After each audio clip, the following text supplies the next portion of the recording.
Now, the wife of an SAS soldier who was sentenced to military detention for keeping a gun as a war trophy says she feels betrayed by the army.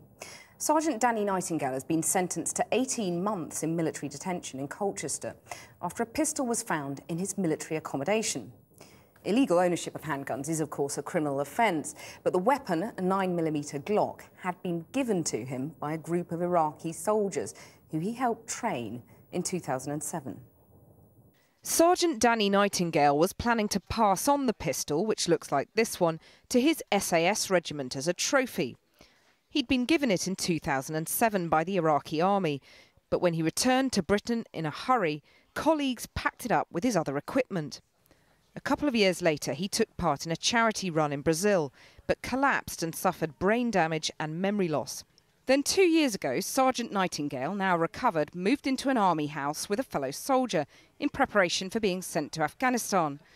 The Glock, still packed alongside his other kit, went with him. But because of his brain injury, he says he forgot he had it.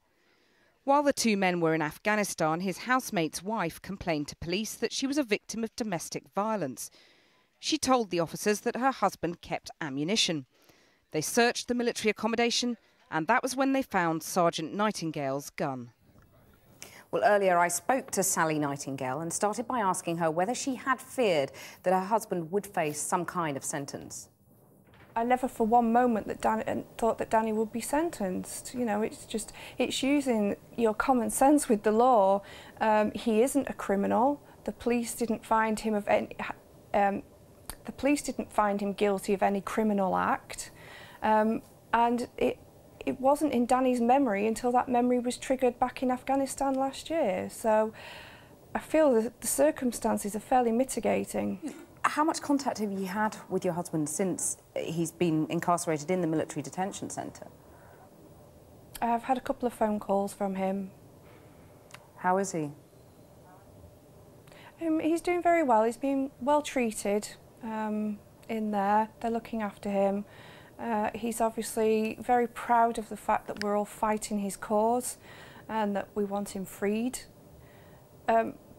He just wants to get home to his family. And how hard are you and his children finding it? And given that his pay's been stopped, you're really worried about the future? Absolutely, yeah.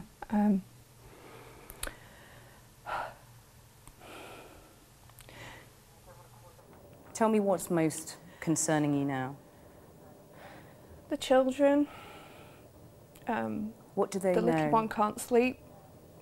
They think he's away training, but they weren't expecting Daddy not to come home.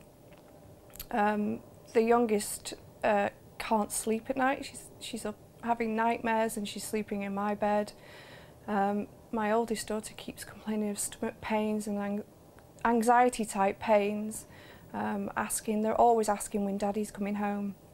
Do you blame the judge or do you blame the army for what's happened? I think they both have, questions to answer. I feel the judge was very unfair on Danny, but I also feel the military could have supported him far better than they did do. What more would you like the army to do now, and indeed the government? Certainly see Danny free from jail.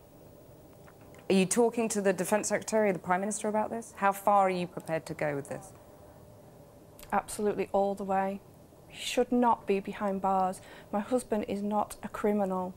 And do you think there's a sense in which, he's given the best part of his career in service? Is there a sense in which you feel the way he's been treated is somehow sort of symptomatic of how the nation doesn't really appreciate the military sufficiently? I don't think it's the nation that doesn't appreciate the military. Unfortunately, the nation didn't sentence Danny because Danny wouldn't be where he is now if it was down to the nation. They have completely backed Danny up. People are tweeting, people are on Facebook.